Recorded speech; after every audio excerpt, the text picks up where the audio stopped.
Cada vez que rueda el balón, este país se detiene. El fútbol es quizá lo único capaz de unir a una Colombia que siempre está dividida. Pero detrás de los gritos de gol y de las camisetas amarillas se esconde la lavandería de dinero más grande e impune de nuestra historia. Durante más de 4 décadas, el fútbol colombiano no ha sido de los hinchas, ha sido secuestrado por mafias que entendieron que un estadio lleno era el lugar perfecto para lavar millones de dólares y comprar el amor del pueblo. Nos vendieron la idea de que el fútbol ya se había limpiado, que eso fue tema de los años 80. Pero la realidad es que el negocio solo cambió de dueños. Pasamos de los narcos que ponían las balas a los ídolos que cruzaron la línea, hasta llegar a los directivos de cuello blanco que hoy se roban la ilusión desde oficinas blindadas y con cuentas en Suiza. Hoy vamos a abrir los expedientes que nadie quiere tocar. Vamos a contar la historia de cómo la corrupción y el narcotráfico se adueñaron de nuestra mayor pasión. Esta es la historia de los 3 cárteles del fútbol colombiano. Bienvenidos a mi canal, mi nombre es Adriana Chilito, gracias por estar aquí. Si es tu primera vez y te gusta la historia de Colombia, pues lo invito para que se suscriba y active la campanita de notificaciones para que YouTube les avise cuando suba un nuevo video. Síganme en mis redes sociales, me encuentran en Instagram, Facebook, X y TikTok como @lachilito. Comenzamos.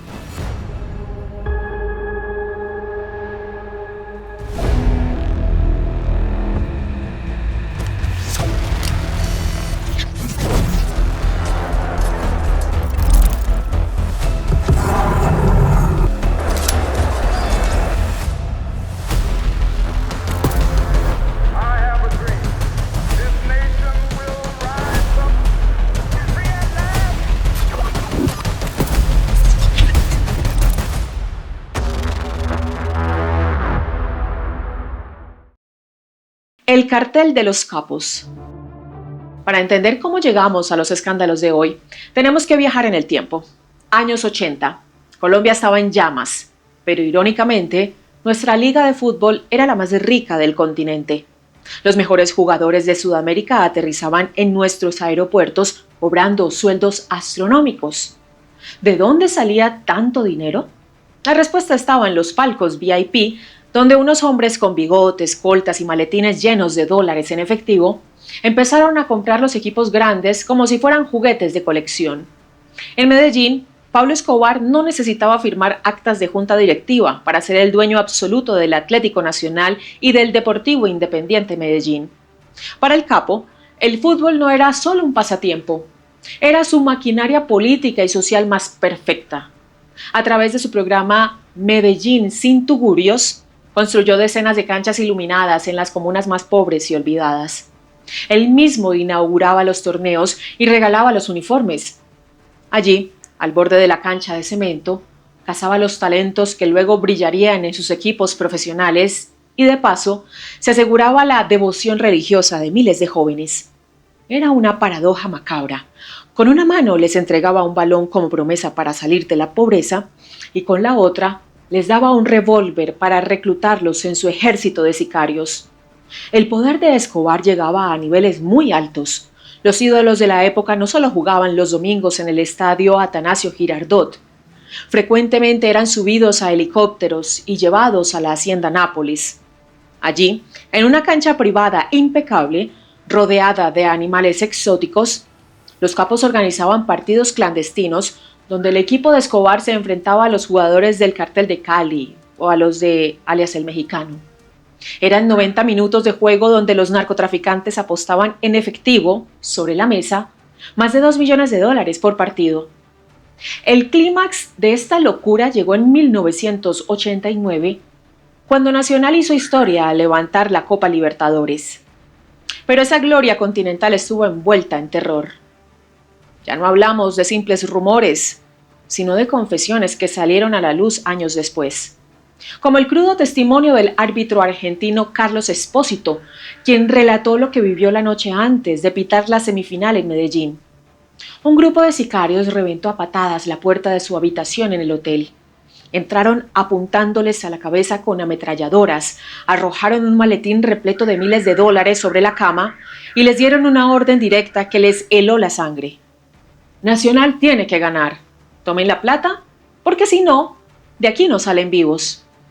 Pero la infiltración no se limitaba a los palcos VIP o a los jugadores estrella. El cáncer de la corrupción tenía tentáculos en las oficinas administrativas y en los cargos que debían velar por la legalidad del club. Uno de los casos más reveladores ocurrió en el Independiente Medellín. Allí, la figura de Juan Bautista Ábalos, entonces fiscal del equipo, quedó marcada para siempre en los expedientes judiciales. Las investigaciones lo señalaron de ser una pieza clave en el engranaje criminal, actuando como socio directo de capos de la talla de Pablo Escobar y del paramilitar Diego Murillo Bejarano alias Don Berna. No era un simple directivo. Ábalos fue acusado de participar en la venta irregular del control del club por miles de millones de pesos, utilizando una fachada llamada Sueños del Balón. Fue la prueba definitiva de que en esos años, desde la fiscalía del equipo hasta la presidencia, no había rincón en el que el Independiente Medellín no estuviera manchado por las decisiones de los verdaderos dueños del país, la mafia. El cártel de Medellín no jugaba solo. En el Valle del Cauca la respuesta a Escobar la dieron los hermanos Miguel y Gilberto Rodríguez Orejuela.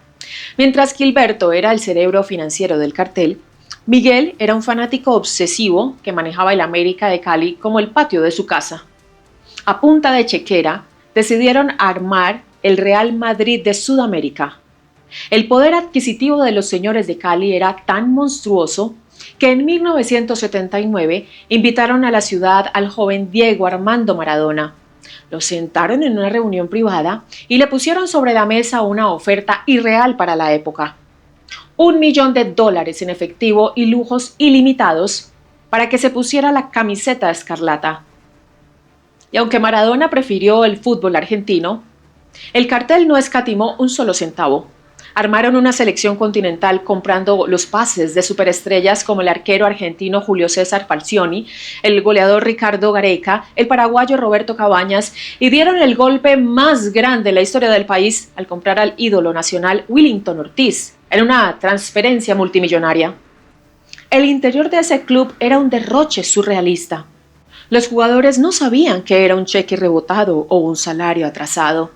Los fichajes y los premios se pagaban con dinero que entraba directo de las rutas de cocaína en Miami.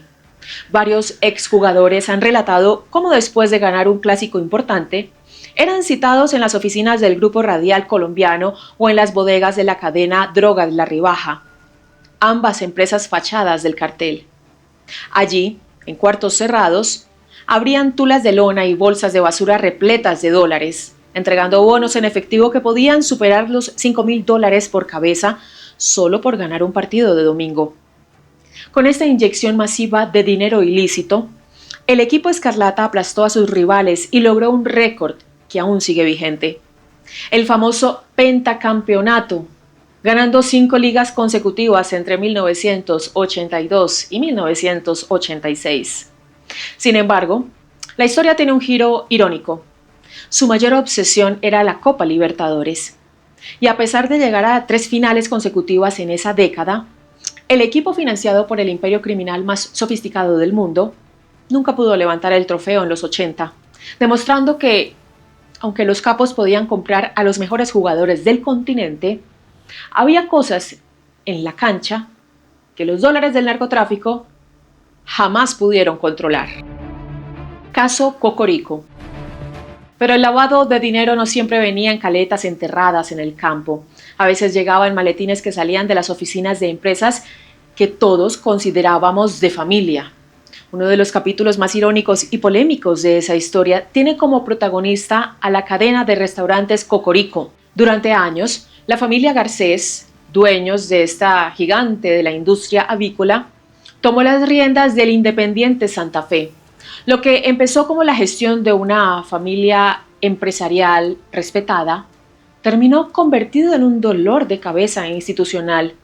Las autoridades pusieron la lupa sobre cómo se financiaba realmente el Expreso Rojo, investigando si los ingresos de la cadena de pollos se estaban mezclando con dineros de dudosa procedencia para mantener a flote el equipo. Fue un golpe al corazón del hincha ver cómo un equipo histórico que debía ser el orgullo de la capital quedaba manchado por las mismas dudas que asediaban a los grandes capos. El caso Cocorico nos enseñó que en el narcofútbol La fachada no importaba.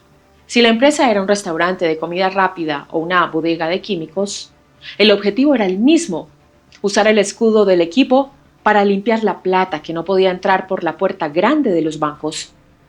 Y en la capital, el terror tenía nombre propio: Gonzalo Rodríguez Gacha, alias el Mexicano.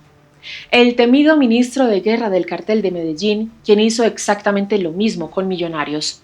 Su obsesión por figurar y ganar lo llevó a inyectar verdaderas fortunas de la droga en el equipo embajador para acabar con casi una década de sequía deportiva. Gacha abrió su billetera ilimitada y armó un equipo de ensueño que logró el bicampeonato en 1987 y 1988, trayendo a figuras internacionales de la talla de Sergio Goycochea, el arquero titular de la selección argentina. Los premios en ese camerino rayaban en la locura. Los jugadores de la época relatan cómo, tras ganar clásicos clave, eran llevados en helicópteros a su gigantesca hacienda Cuernavaca, en Pacho, Cundinamarca. Allí, entre mariachis, disparos al aire y caballos de paso fino, alias el Mexicano los recibía con asados monumentales, repartiendo fajos de miles de dólares en efectivo y regalando relojes Rolex de oro macizo a sus goleadores como si fueran simples propinas. Pero la maquinaria del Mexicano en Millonarios no operaba sola. Necesitaba un estratega que hiciera el trabajo sucio en la cancha. Fue aquí donde entró el caso del técnico Luis Augusto Chiqui García.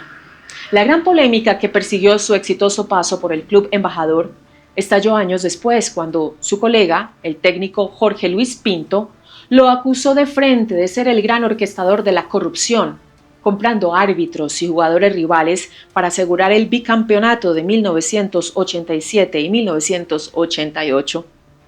Pinto, que en ese entonces dirigía Santa Fe, destapó la olla revelando las tácticas que usaban. Según él, los árbitros estaban completamente sometidos al dinero de Gacha y a las órdenes del técnico. En una explosiva declaración a los medios, Pinto contó cómo un juez de la época se le acercó casi pidiendo perdón y le dijo textualmente: «Profesor, ¿qué quiere que haga?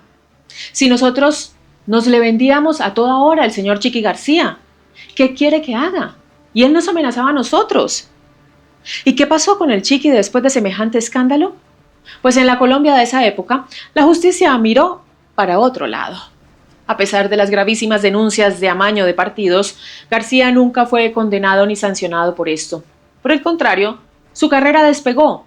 Siguió ganando títulos, llegó a dirigir la Selección Colombia y hace unos años se retiró del fútbol sin ninguna condena, dedicándose a ser un próspero y millonario empresario de la construcción. Sin embargo, esta infiltración mafiosa no se limitó únicamente a los equipos más mediáticos. El dinero sucio extendió sus tentáculos a casi todas las regiones del país. En el eje cafetero, el Deportivo Pereira cayó en manos de Octavio Piedrahíta, un temido zar de las Esmeraldas y narcotraficante que se hizo dueño absoluto del equipo matecaña. Piedrahíta usó al Pereira como su lavandería personal y su pase a la alta sociedad. Pero el fútbol no pudo protegerlo de las vendetas. El sábado 15 de octubre de 1988, poco antes del mediodía, la muerte lo alcanzó. Piedrahíta se movilizaba en su vehículo por el exclusivo sector del Poblado en Medellín, cuando un comando de sicarios en motos y carros lo emboscó a plena luz del día. No hubo tiempo de reaccionar. En cuestión de segundos, los asesinos abrieron fuego con subametralladoras, descargando decenas de balas contra el carro y acribillando a Piedrahíta en el acto, sin que su esquema de seguridad pudiera hacer nada para salvarlo. Como era la oscura norma en la Colombia de los años 80, el crimen quedó en la más absoluta impunidad. Los sicarios escaparon en el caos del tráfico, nadie fue capturado y la justicia jamás condenó a ningún autor intelectual. Sin embargo, en el bajo mundo, el expediente estaba claro. Su muerte fue un ajuste de cuentas producto de la guerra a sangre y fuego que Gonzalo Rodríguez Gacha, el Mexicano, había desatado para exterminar a los zares esmeralderos tradicionales y quedarse con el monopolio absoluto. Este espectacular y violento asesinato dejó al equipo a la deriva y mandó un mensaje aterrador al país. La sangrienta Guerra Verde ya no solo se peleaba con el lodo de las minas de Boyacá, sino que se estaba resolviendo a punta de ráfagas de metralla dentro de las mismísimas juntas directivas del fútbol colombiano. Por su parte, el histórico e ilustre Independiente Santa Fe tampoco se salvó de esta peste. El equipo cardenal sufrió una toma hostil y silenciosa por parte de los testaferros del Cartel de Cali. Figuras oscuras como Fanor Arizabaleta lavaron dinero a través de las taquillas y los pases. Pero la osadía criminal en Bogotá llegó a su punto más descarado con Fernando Carrillo, conocido en el bajo mundo con el alias de El Padrino. A Carrillo le encantaba el poder visible. Caminaba por la pista atlética del Estadio El Campín los domingos, rodeado por un ejército de guardaespaldas fuertemente armados a la vista de toda la policía, y terminó sentándose tranquilamente en la silla de presidente del club. Desde allí manejó los contratos e infló nóminas enteras, hasta que su imperio de papel se derrumbó. El Padrino terminó capturado y extraditado a los Estados Unidos por lavado de activos, dejando a Independiente Santa Fe sumido en una de las peores crisis morales y financieras de toda su historia. Pero la sombra del narcotráfico sobre Santa Fe no desapareció con Carrillo, simplemente cambió de rostro. Es aquí donde entra una de las figuras más enigmáticas y polémicas del fútbol colombiano y de la política: César Villegas, conocido en el bajo mundo como El Bandi. Villegas no era el típico mafioso de botas, oro y sombrero. Era un dirigente deportivo de cuello blanco, ex subdirector de la Aeronáutica Civil y un hombre de altas esferas que terminó convirtiéndose en el principal accionista y presidente del equipo cardenal. Detrás de su perfil de empresario respetable, Villegas era una pieza clave del Cartel de Cali. El escándalo estalló con el famoso proceso 8000. La justicia y la fiscalía descubrieron que, alias El Bandi, había lavado fortunas para los hermanos Rodríguez Orejuela. Los peritos rastrearon sus bienes y encontraron que en 1994 Villegas había declarado un patrimonio de 639 millones de pesos, pero su imperio real superaba los 4.800 millones, invertidos en acciones de bancos, un noticiero de televisión y pesqueras. La osadía de Villegas llegó a límites surrealistas. En 1996 fue capturado y condenado a 5 años de prisión por enriquecimiento ilícito. El escándalo creció cuando interceptaron llamadas, los famosos narcocassettes, en los que se hablaba de cómo la mafia le había entregado millones adicionales para su manejo directo, e incluso se descubrió un presunto intento de soborno a los jueces del caso para limpiar su nombre. Pero su poder era tan abrumador que, aún condenado y bajo la figura de prisión domiciliaria, seguía manejando los hilos de Santa Fe. Una anécdota conocida era que, a pesar de estar encausado, Villegas intervenía telefónicamente en las reuniones de la División Mayor del fútbol colombiano DIMAYOR, dictando órdenes como si fuera intocable. Pero en la mafia, los favores siempre se cobran. La noche del 4 de marzo del año 2002, el pasado lo alcanzó. Villegas, de 48 años, salía de su oficina en el norte de Bogotá cuando fue interceptado por 2 sicarios motorizados.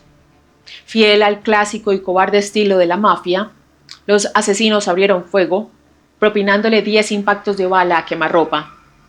Aunque alcanzó a ser trasladado con vida a una clínica cercana, falleció minutos después por la gravedad de las heridas. Su asesinato fue catalogado por la policía como un crudo ajuste de cuentas durante el sanguinario reacomodo del negocio tras la caída de los grandes capos. Para todos estos hombres, los equipos eran sus caballos de carreras. Los capos apostaban fortunas enteras, a veces millones de dólares en efectivo, en cada partido clásico. Pero este juego macabro cruzó el punto de no retorno en los últimos meses de 1989.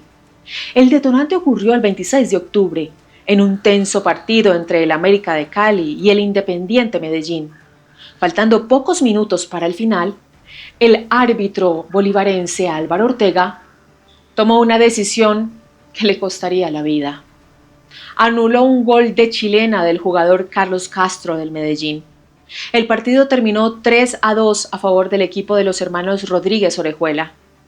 En el bajo mundo, esto no era un simple error arbitral, era un robo imperdonable. Pablo Escobar, quien había apostado fortunas monumentales a favor del equipo antioqueño en contra de los Capos de Cali, enfureció. Años después, su jefe de sicarios, John Jairo Velázquez alias Popeye, confesaría ante la justicia la orden que dio Escobar esa misma noche. A ese árbitro me lo matan. La sentencia mafiosa se ejecutó 3 semanas después. El 15 de noviembre de 1989, Ortega cometió el error fatal de viajar a Medellín para oficiar como juez de línea en otro encuentro. Esa noche, tras el partido, Ortega salió a cenar y caminaba de regreso a su hotel junto a su compañero, el también árbitro internacional Jesús Díaz. De repente, un vehículo frenó en seco junto a ellos. Un sicario se bajó, lo miró a los ojos y le preguntó su nombre para no equivocarse de objetivo. Al escuchar de su propia boca que era Álvaro Ortega, le vació el cargador a quemarropa.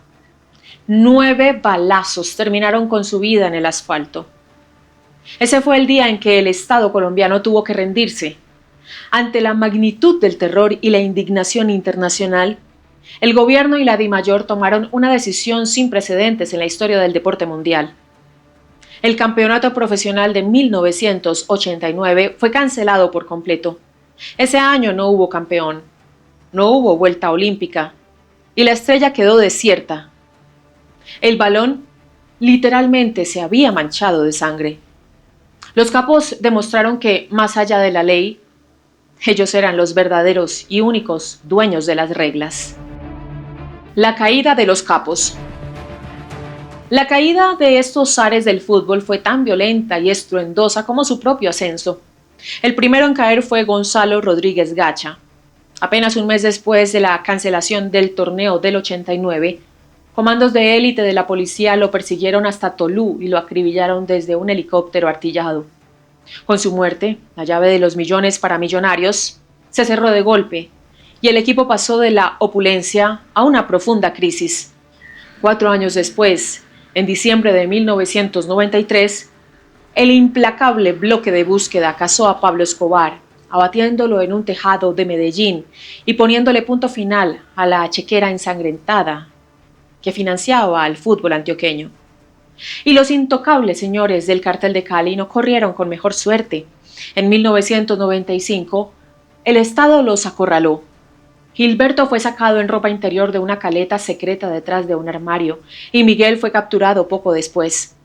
Terminaron extraditados, perdiendo sus fortunas y condenados en prisiones de máxima seguridad en los Estados Unidos. El América de Cali, que alguna vez tuvo a Maradona en su radar y pagaba en tulas de dólares, quedó sepultado bajo el peso de la lista Clinton, al punto de que los hinchas y jugadores terminaron haciendo rifas y vendiendo empanadas a las afueras del estadio para intentar pagar la nómina. La sangrienta fiesta de los años 80 había terminado. Las grandes mansiones fueron incautadas y los carteles fueron desmantelados a punta de extradiciones y ráfagas de fusil. Pero el daño ya estaba hecho. Aunque los capos desaparecieron de los palcos VIP, la narcocultura, el veneno del dinero fácil, de las cadenas de oro macizo, de los carros blindados y de creer que la fama otorgaba impunidad, ya había infectado irreversiblemente el lugar más sagrado y vulnerable del fútbol, el camerino. Pero la historia de la mafia en el fútbol no murió con la caída de Escobar o los Rodríguez Orejuela, simplemente cambió de dueño y de nombres. Entramos a la era del paramilitarismo. Si en los años 80 el fútbol era el juguete de los narcos, a finales de los 90 y principios de los 2000, los estadios en la costa caribe se convirtieron en el tablero de ajedrez de las Autodefensas Unidas de Colombia. El caso más crudo de esta infiltración tiene un nombre propio: Real Cartagena y su relación con alias Jorge 40. Rodrigo Tobar Pupol, jefe del temido Bloque Norte de las Autodefensas Unidas de Colombia, entendió que el fútbol era la herramienta de legitimación social perfecta. No se trataba solo de lavar dinero, producto de la extorsión y el tráfico. El objetivo era el control territorial. Tener un equipo profesional era tener el oído de la ciudad, tener acceso a los palcos con la clase política local y, sobre todo, proyectar una imagen de benefactor en medio de una guerra sangrienta. El estadio Jaime Morón pasó a ser un escenario donde la sombra de las armas dictaba quién se sentaba en las juntas directivas y qué jugadores se contrataban. Bajo la influencia del Bloque Norte, el Real Cartagena fue utilizado como una ficha más en el complejo engranaje del poder de Jorge 40, sirviendo para limpiar activos y asegurar lealtades políticas en una región que estaba siendo desangrada por el conflicto. El cartel de los jugadores. Con la caída de los grandes capos en los años 90, muchos creyeron que el fútbol por fin iba a respirar, pero el daño ya estaba hecho. La cultura del dinero rápido, de las cadenas de oro y de la impunidad había permeado el fútbol. Los jugadores que antes eran simples peones en el tablero de los narcos empezaron a cruzar la línea. El puente más trágico entre estas dos épocas se vivió en el Mundial de Estados Unidos 1994. Era una de las mejores generaciones de la historia, pero la selección llegó secuestrada por el miedo. Las pantallas de los televisores en las habitaciones del hotel se encendían solas con mensajes de muerte si el técnico no alineaba a ciertos jugadores. El narcotráfico y las apuestas clandestinas dictaban la táctica. El desenlace en la cancha, todos lo conocemos, pero el infierno que se vivía tras bambalinas era inimaginable. Colombia había llegado al Mundial de Estados Unidos 94 como la gran favorita.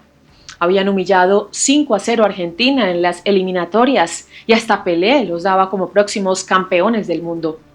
Pero esa etiqueta de favoritos fue su peor condena. Hizo que los carteles de la droga y las mafias de apuestas clandestinas invirtieran fortunas multimillonarias en la selección. El ambiente en la concentración estaba muy tenso. Y bajo esa presión asfixiante, con la cabeza puesta en las amenazas a sus familias, el 22 de junio ocurrió la desgracia. En el partido contra Estados Unidos, el defensa Andrés Escobar, intentando interceptar un centro, marcó el fatídico autogol que nos eliminó del Mundial. Andrés, a quien todo el país llamaba el caballero del fútbol por su decencia intachable y su juego limpio, decidió no esconderse. Regresó a Colombia, dio la cara y escribió una conmovedora columna en el periódico El Tiempo que terminaba con la frase: por favor, que el respeto se mantenga. Un abrazo fuerte para todos y decirles que fue una oportunidad fenomenal y rara. La vida no termina aquí. Trágicamente se equivocaba. La muerte de Andrés Escobar. La madrugada del 2 de julio de 1994, apenas 10 días después del autogol, Andrés salió de la discoteca conocida como El Indio en Medellín. Ya en el parqueadero, dentro de su carro, fue interceptado por los hermanos Pedro y Santiago Gallón Henao, unos poderosos y sanguinarios narcotraficantes que habían heredado rutas tras la muerte de Pablo Escobar. Arrogantes por el dinero y el alcohol, los narcos empezaron a insultar a Andrés, gritándole: «Autogol, Andrés, autogol». Escobar, fiel a su estilo, bajó el vidrio de su carro y les exigió respeto. Para la mafia, que un simple futbolista los desafiara era inadmisible. En ese momento, Humberto Muñoz Castro, el chofer y sicario de los hermanos Gallón, se bajó de su camioneta, caminó hacia la ventana de Andrés, sacó un revólver calibre 38 y le descargó 6 balas a quemarropa en la cabeza y el pecho. Los testigos del lugar relataron un detalle macabro. Aseguraron que con cada disparo, el sicario gritaba «¡Gol!». A Andrés lo dejaron desangrándose en el asiento de su carro. Días después, más de 120.000 personas acompañaron su ataúd por las calles de Medellín, llorando no solo al jugador, sino al país que acababan de perder. Ese día la mafia mandó su mensaje más despiadado y definitivo. Los jugadores eran simples peones de su tablero.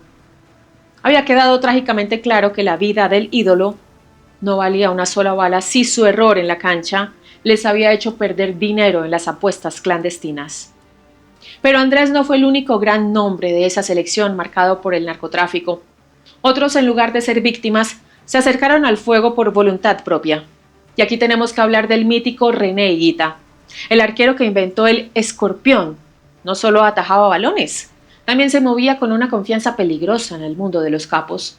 Su relación con Pablo Escobar era un secreto a voces, pero el escándalo estalló en 1991 cuando Higuita fue visto entrando a la Catedral, la lujosa y escandalosa cárcel que Escobar se había construido a su medida en Envigado.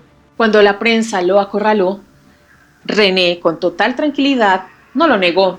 Dijo que Escobar era su amigo y le agradeció públicamente por las canchas que había construido en los barrios pobres. Esa visita le costó carísimo en su imagen pública, pero lo peor estaba por venir. En 1993, Higuita se vio envuelto en un oscuro caso de secuestro. Actuó como mediador para la liberación de la hija de un amigo suyo, vinculada a socios de Escobar, y cometió el gravísimo error de cobrar dinero por ese favor, una suma de unos $50,000. La justicia colombiana no lo perdonó por intermediar y enriquecerse en un delito de secuestro. Fue capturado y terminó pasando 9 meses encerrado en la cárcel Modelo de Bogotá. Este escándalo no solo lo llevó tras las rejas, sino que le costó el sueño de su vida. Higuita fue apartado de la Selección Colombia y se perdió el fatídico Mundial de Estados Unidos 94. Al final fue liberado tras una huelga de hambre y sin cargos mayores, pero su historia demostró que en esa época ni siquiera el ídolo más carismático del país era intocable. Y el horror no paró ahí. Algunos ídolos no solo fueron víctimas, decidieron volverse victimarios. El caso que mejor documenta esta doble vida es el de Felipe Pipe Pérez. Pérez era mediocampista del Atlético Nacional y formó parte de la nómina titular que ganó la Copa Libertadores en 1989. Ante la opinión pública era un referente deportivo, pero los expedientes judiciales revelaron una realidad muy distinta cuando salía del estadio. En julio de 1993, en medio de la persecución del Estado contra el Cartel de Medellín, el bloque de búsqueda allanó su apartamento en el sector de El Poblado. El reporte oficial de las autoridades fue contundente. En el inmueble del jugador no encontraron artículos deportivos. Incautaron material de guerra. El inventario militar incluyó 50 uniformes camuflados del ejército, más de 200 cartuchos de munición, escopetas, pistolas, cordón detonante y 200 gramos de dinamita. La investigación oficial concluyó que Pérez trabajaba bajo las órdenes directas de John Jairo Arias Tascón, alias Pinina, uno de los principales jefes de sicarios de Pablo Escobar. El futbolista aprovechaba su reconocimiento público para evadir los retenes de la policía sin ser requisado. De esta forma, su apartamento funcionaba como centro de acopio para el armamento y los explosivos que el cartel utilizaba en la ciudad. Pérez fue capturado, procesado y enviado a la cárcel Modelo de Bogotá, donde pagó una condena de más de 3 años. Tras cumplir su condena en Bogotá, Pérez fue puesto en libertad y regresó a Medellín con la aparente intención de mantener un perfil bajo. Sin embargo, el pasado con el cartel de Medellín era una sentencia no escrita. Tras la muerte de Pablo Escobar, las nuevas estructuras criminales y los antiguos enemigos del cartel emprendieron una cacería sistemática contra quienes habían sido leales a la organización o a sus lugartenientes. El jueves 17 de octubre de 1996, el pasado lo alcanzó. En horas de la tarde, Pérez se encontraba caminando solo por una de las vías principales del barrio Fátima, en la zona suroccidental de Medellín. Según los reportes policiales de la época, fue interceptado por 2 hombres que se movilizaban en una motocicleta de alto cilindraje, el método de sicariato clásico de la ciudad. El parrillero descendió de la moto, se acercó a Pérez por la espalda y, sin mediar palabra, abrió fuego con un arma de corto alcance. Le disparó 8 veces a quemarropa, impactándolo principalmente en la cabeza y el tórax, asegurándose de que no tuviera ninguna posibilidad de sobrevivir. Los sicarios abordaron nuevamente la motocicleta y huyeron del lugar a toda velocidad, perdiéndose entre el tráfico local antes de que las patrullas llegaran. Tenía 29 años de edad. La policía judicial no reportó capturas ni sospechosos en la escena. La principal y única hipótesis de los investigadores fue que el crimen correspondía a un ajuste de cuentas, una retaliación directa por su antiguo papel como bodeguero de armas para alias Pinina y el Cartel de Medellín.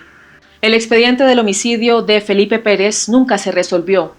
No hubo autores intelectuales ni materiales condenados, y el caso se archivó, dejando la evidencia final de que, en el ecosistema de los carteles, Saldar las cuentas con la justicia estatal no borraba las deudas con la mafia. Y si creen que esto se quedó en los 90, la historia reciente nos demuestra lo contrario. Las tentaciones simplemente evolucionaron. Saltemos al 1 de julio del año 2004. El Once Caldas hace historia al ganar la Copa Libertadores en la final contra el poderoso Boca Juniors. El héroe de esa noche fue John Biafara, autor de un gol de media distancia que llevó al partido a los penales. Ese rendimiento lo catapultó al fútbol europeo y a la selección Colombia. Sin embargo, 15 años después, las cámaras lo volvieron a enfocar en una situación radicalmente distinta. El 19 de marzo del año 2019, Biafara fue capturado en Cali durante una operación conjunta entre la DIJÍN de la policía y agentes de la DEA. En los expedientes del Distrito Este de Texas ya no figuraba como mediocampista, sino con el alias del futbolista. La acusación oficial desmanteló su imagen pública. Biafara formaba parte de una red transnacional de narcotráfico. De acuerdo con investigaciones, su rol dentro de la organización era netamente logístico y financiero. Se encargaba de coordinar las rutas, empaquetar la droga, pagar la nómina de los lancheros y supervisar el envío de cargamentos en las lanchas rápidas Go Fast y avionetas que salían desde el Pacífico colombiano hacia pistas clandestinas en Centroamérica. Su función era ser el eslabón logístico entre el Clan del Golfo en Colombia y el Cartel de Sinaloa en México. En enero de 2020, el jugador fue extraditado a Estados Unidos. En abril de 2021, una corte federal lo condenó a 11 años y 3 meses de prisión tras declararse culpable del delito de conspiración para importar drogas. Los documentos del tribunal probaron que la red en la que Biafara participaba logró enviar más de 2,5 toneladas de cocaína, con un valor estimado de 28 millones de dólares. El hombre que tocó la cima del fútbol continental terminó cambiando sus botines por un uniforme de presidiario en una cárcel federal de Estados Unidos. Aún así, otros cayeron más bajo, haciendo el trabajo sucio. Diego León Osorio ocupó la posición de lateral izquierdo en Atlético Nacional y en la Selección Colombia durante la década de los 90. Tras retirarse del deporte profesional, los expedientes judiciales documentan 3 capturas formales por delitos relacionados con el tráfico de estupefacientes. El primer arresto ocurrió en agosto del año 2002 en Miami, Estados Unidos. Agentes de la DEA lo detuvieron en un restaurante tras comprobar su participación en la negociación de 35 kilos de cocaína.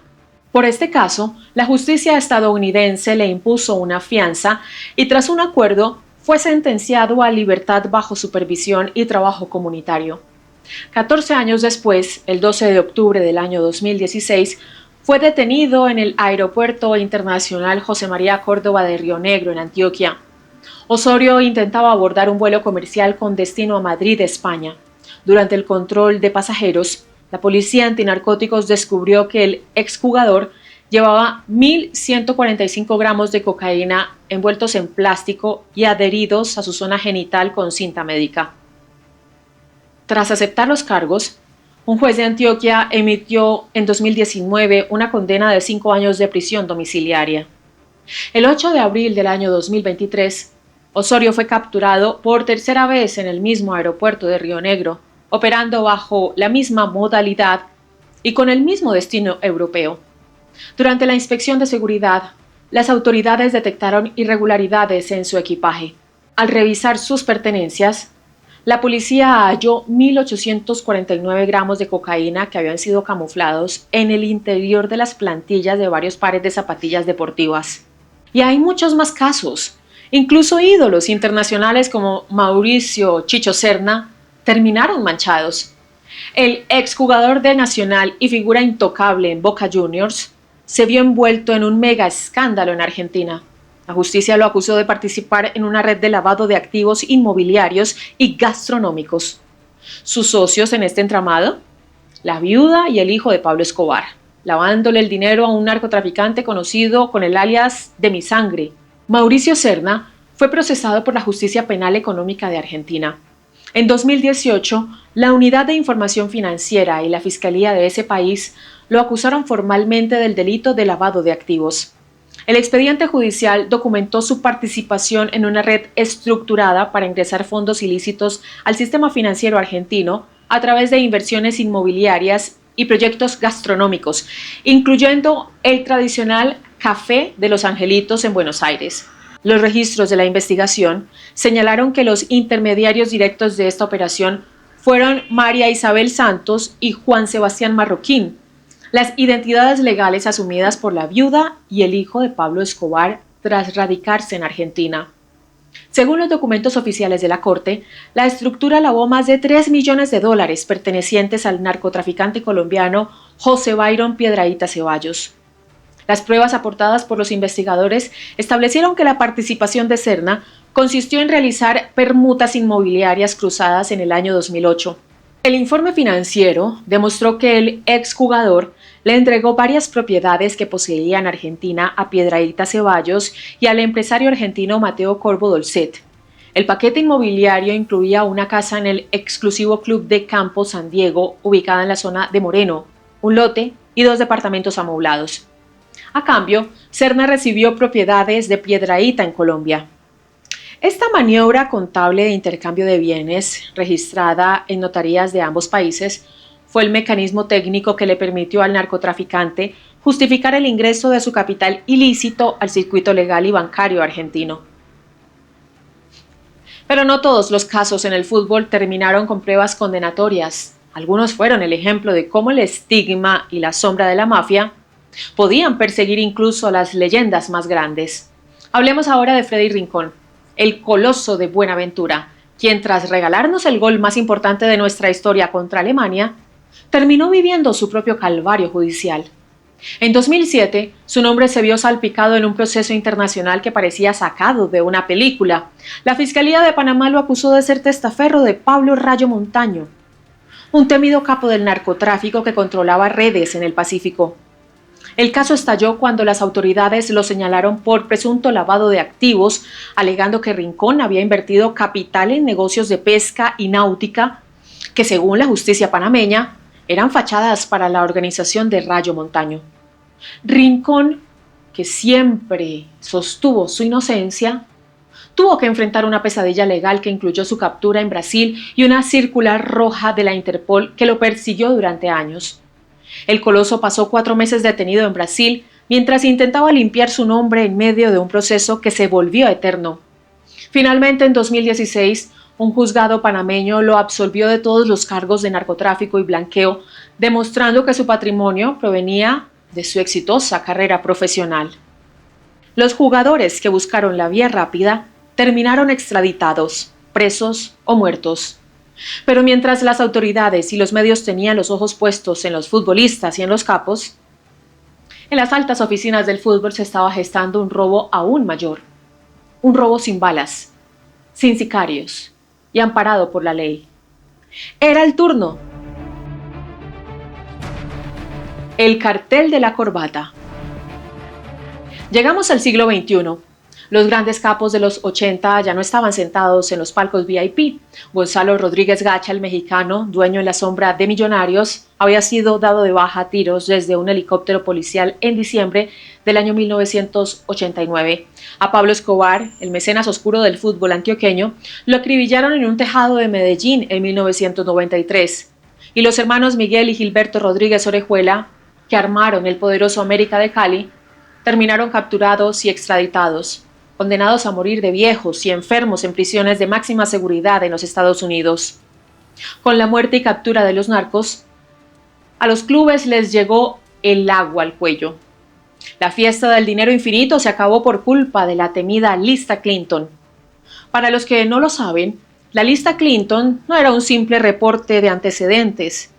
Era la lista negra oficial de la Oficina de Control de Activos Extranjeros del Departamento del Tesoro de los Estados Unidos. Si tu nombre o el de tu equipo aparecía en ese documento, decretaban tu muerte financiera global. Ningún banco le abría una cuenta, ninguna marca seria lo podía patrocinar, las visas eran canceladas y no podía hacer ni recibir una sola transferencia internacional. Equipos gigantes como el América de Cali vivieron 17 largos años atrapados en ese infierno financiero. jugando casi en la quiebra y pagando sueldos en bolsas de basura. Para poder sobrevivir, abrir cuentas bancarias y aparentar legalidad ante el mundo, los clubes de fútbol se vieron obligados a transformarse en sociedades anónimas. Nos dijeron que por fin el fútbol colombiano estaba limpio, que las manzanas malas habían desaparecido, pero la mafia no se acabó. Simplemente se puso saco corbata y aprendió a hablar de marketing deportivo. Pasamos de las caletas con dólares enterradas en fincas a los depósitos discretos en cuentas cifradas en bancos suizos. No podemos hablar de dueños de equipos y sombras oscuras sin mencionar a Eduardo Dávila Armenta, el histórico máximo accionista de la Unión Magdalena. Dávila, un empresario con una larga trayectoria en la agroindustria y el transporte en la zona bananera, ha sido una de las figuras más polémicas del fútbol colombiano por sus estrechos vínculos con el narcotráfico y grupos paramilitares desde los años 70. Su prontuario judicial es extenso. En 1993 fue condenado a 10 años de prisión por narcotráfico tras el hallazgo de 2 toneladas de marihuana en una de sus propiedades en la Sierra Nevada de Santa Marta. Pero sus antecedentes no se detienen ahí. Dávila también fue condenado a más de 30 años de cárcel por ser el determinador del asesinato de su esposa Carmen Josefa Vergara Díaz Granados en 2007.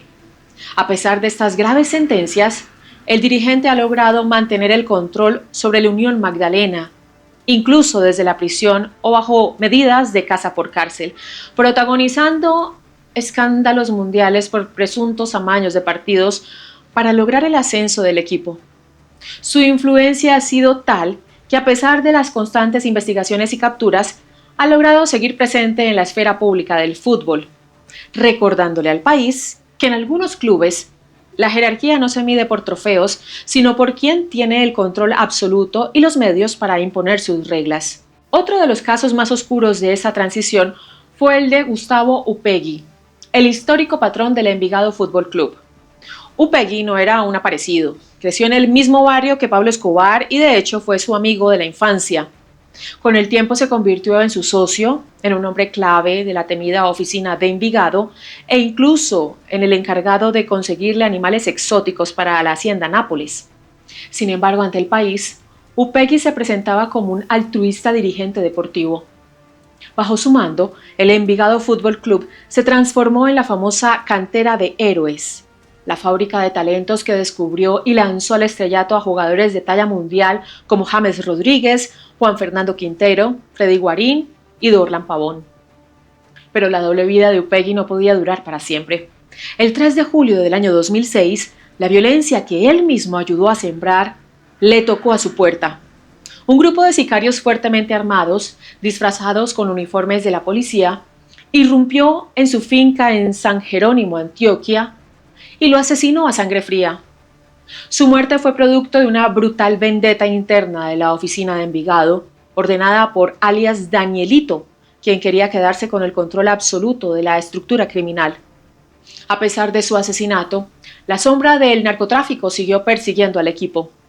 En 2014, el Departamento del Tesoro de Estados Unidos incluyó al Envigado Fútbol Club en la lista Clinton, acusándolo de seguir lavando dinero para la organización, una mancha de la que el club apenas logró salir en el año 2018. Otro ejemplo perfecto de esta época de dirigentes modernos bajo la lupa es César Pastrana, quien asumió la presidencia del Independiente Santa Fe en 2010 y lo llevó a su época más gloriosa, ganando incluso la Copa Sudamericana en 2015. Pero detrás de las copas, los fantasmas del pasado nunca dejaron de rondar al equipo cardenal. Apenas llegó a la presidencia, estalló un escándalo monumental cuando las autoridades incautaron casi 30 millones de dólares en efectivo pertenecientes al temido narcotraficante Daniel alias el Loco Barrera.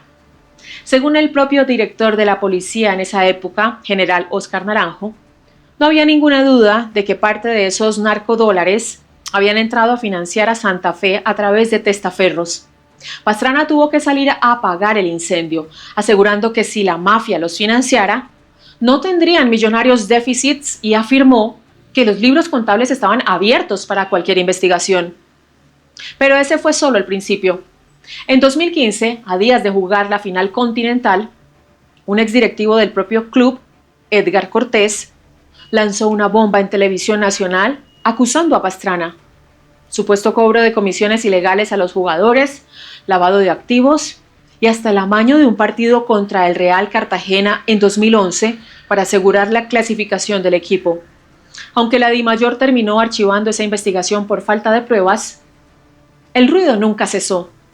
Y por si faltaran polémicas de otro tono, en 2017 la Fiscalía entró a investigar una escandalosa fiesta discreta en el sótano de un lujoso hotel de Bogotá para celebrar un título.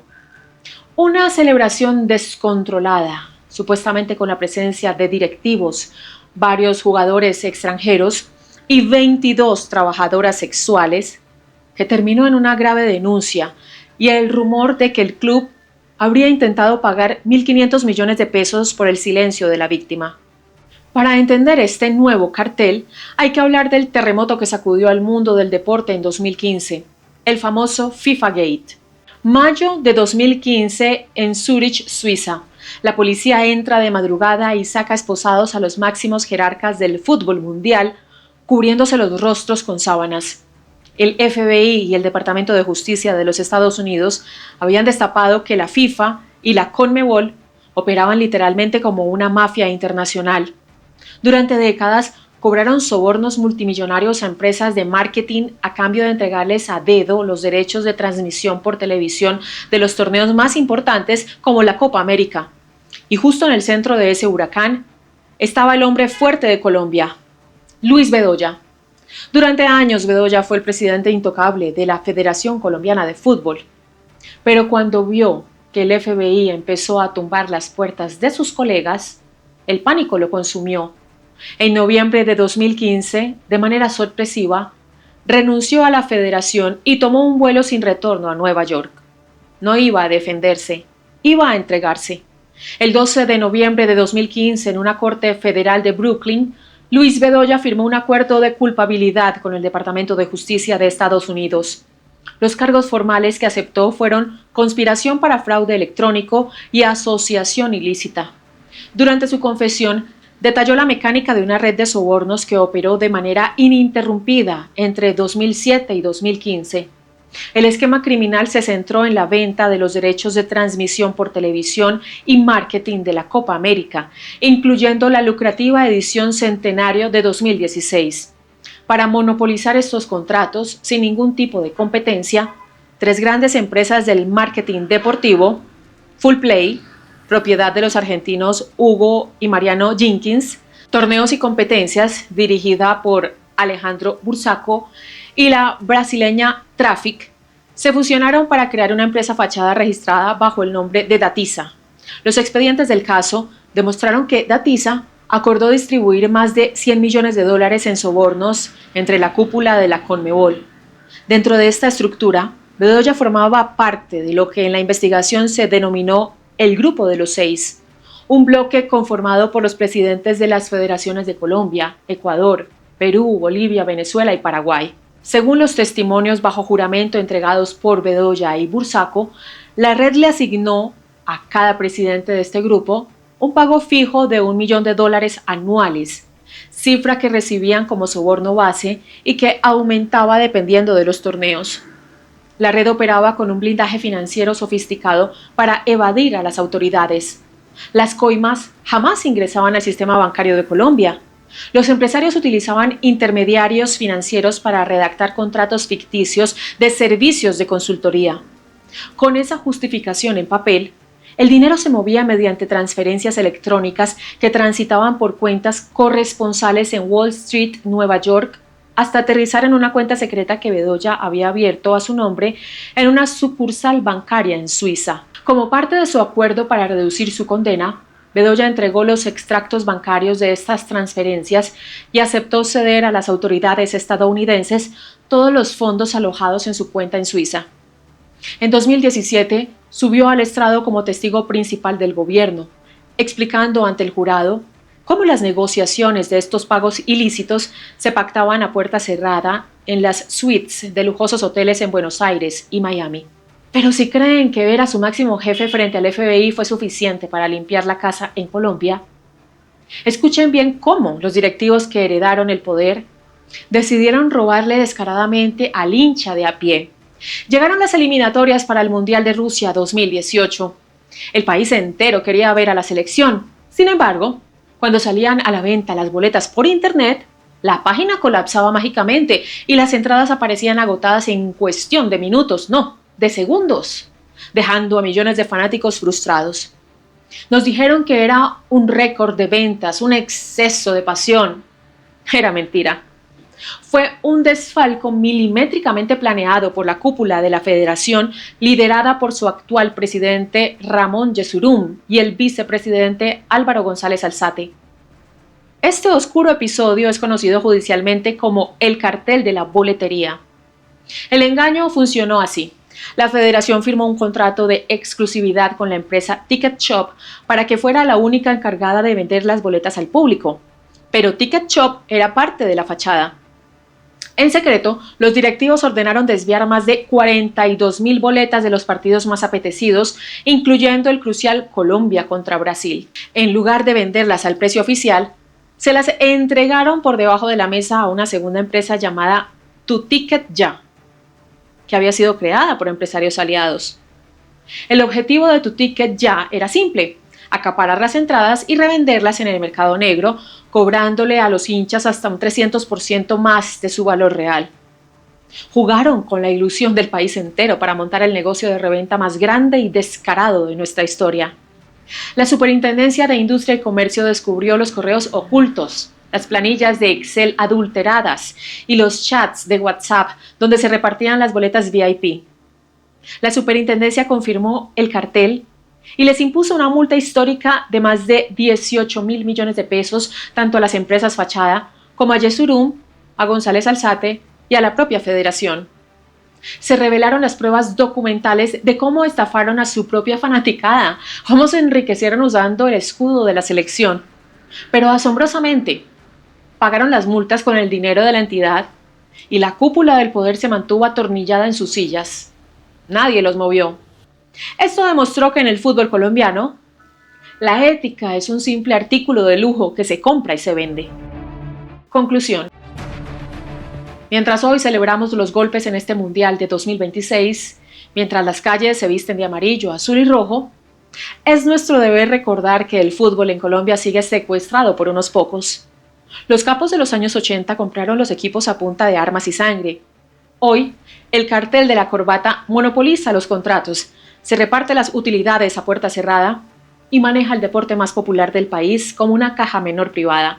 Mientras ellos brindan en los palcos VIP, las jugadoras de la Liga Femenina siguen mendigando presupuestos para poder trabajar y las canchas de los barrios populares, donde nacen los verdaderos talentos que hoy nos representan, siguen en el olvido. El balón nunca se limpió, solo le cambiaron de dueño. Llegamos al final del video, gracias por acompañarme en este recorrido tenso pero interesante sobre la historia oscura del fútbol. Si les gustó el video, los invito para que se suscriban a mi canal y activen la campanita de notificaciones. De esta manera YouTube les avisará cuando suba un nuevo video. También me pueden seguir en mis diferentes redes sociales. Me encuentran en Instagram, Facebook, X y TikTok como @lachilito.